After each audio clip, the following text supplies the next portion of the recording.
Гости на 10-ти музикални дни са членовете на бюрото на окръжния комитет на Българската комунистическа партия, водени от другаря Борис Анастасов, кандидат член на Централния комитет на Българската комунистическа партия и първи секретар на окръжния комитет.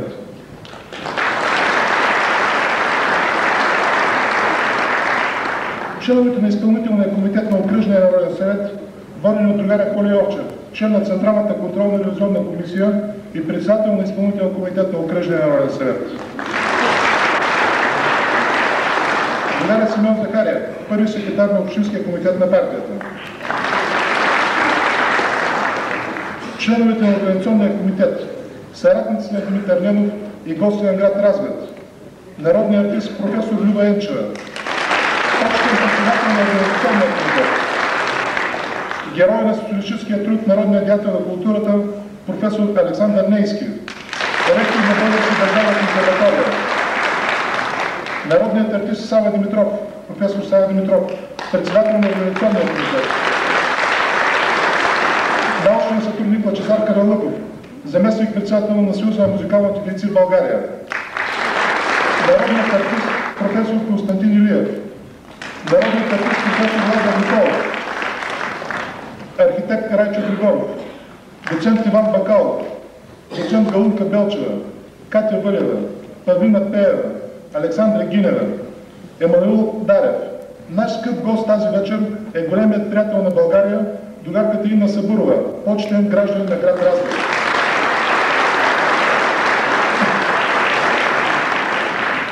Давам думата за откриване на народния артист професор Сава Димитров, председател на Организационния комитет.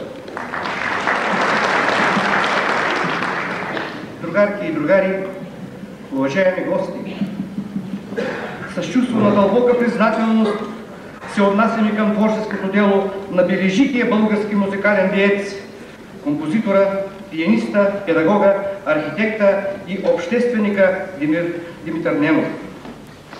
Учредените в родния му град Разград на негово име музикални дни, обогатени с творческа среща на млади пианисти, са крупна изява в духовния ни живот и играят изключителна роля за естетическото и патриотично възпитание на трудовите хора и младежта.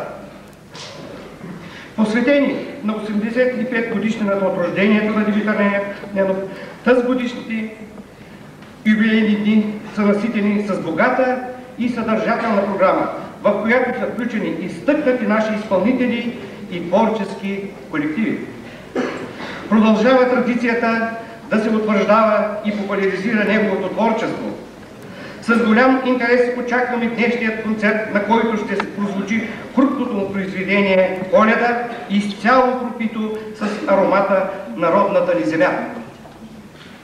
Като откривам 10-те музикални дни Димитър Ненов, пожелавам на всички да изживеем висши трепети, които да ни вдъхновяват към високи трудови и творчески дела. На добър час!